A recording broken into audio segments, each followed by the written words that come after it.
Hello പ്രിയപ്പെട്ടവരെ, ആധുനിക quick കൗണ്ടറുകളുടെ രാജാവായി മാറിക്കൊണ്ടിരിക്കുകയാണ് ഇപ്പോൾ സാബി അലോൺസോ.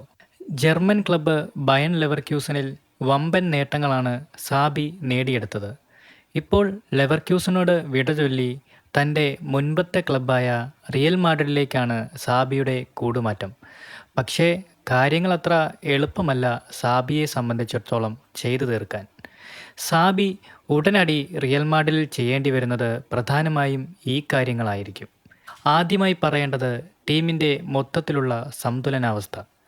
ഇത് വലിയ ഒരു കാര്യം തന്നെയാണ് സാബിയെ സംബന്ധിച്ചിടത്തോളം. വരും മത്സരങ്ങളിൽ ടീമിൻ്റെ മൊത്തത്തിലുള്ള സന്തുലനാവസ്ഥ നിലനിർത്തേണ്ടത് വളരെ അത്യന്താപേക്ഷിതമാണ്.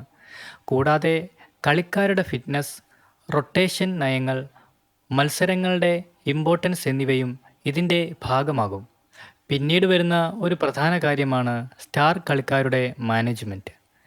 റിയൽ മാഡ്രിഡിനെ സംബന്ധിച്ച് നിരവധി ഉയർന്ന പ്രൊഫൈൽ കളിക്കാർ ഉള്ളതിനാൽ അവരുടെ സ്വഭാവവും ടീമിനോടുള്ള പ്രതിബദ്ധതയും മത്സരങ്ങളിലെ താൽപ്പര്യങ്ങൾ തുടങ്ങി അവരോടുള്ള ബന്ധങ്ങൾ മെച്ചപ്പെടുത്തുകയും അവരുടെ ആത്മവിശ്വാസം വർദ്ധിപ്പിക്കേണ്ടതുമെല്ലാം സാബിയെ സംബന്ധിച്ച് പ്രധാനപ്പെട്ട ഒരു ഘടകം തന്നെയാണ്.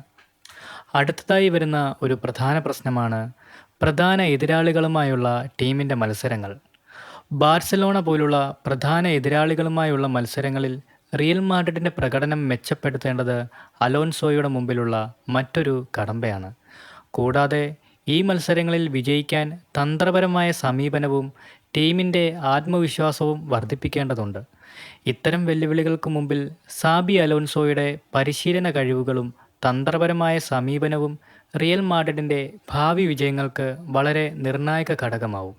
എന്തായാലും സാബി എങ്ങനെയാണ് റിയൽ മാഡ്രിഡിനെ മാറ്റിയെടുക്കുന്നതെന്ന് നമുക്ക് കണ്ടു തന്നെ അറിയണം. ഈ കാര്യങ്ങളെക്കുറിച്ചുള്ള നിങ്ങളുടെ അഭിപ്രായങ്ങൾ എന്തൊക്കെയാണ്? ഉറപ്പായും കമൻസായി രേഖപ്പെടുത്തുക. കൂടുതൽ സിനിമാ കായിക വിശേഷങ്ങൾക്കായി നമ്മുടെ ചാനൽ സബ്സ്ക്രൈബ് ചെയ്യുക. താങ്ക്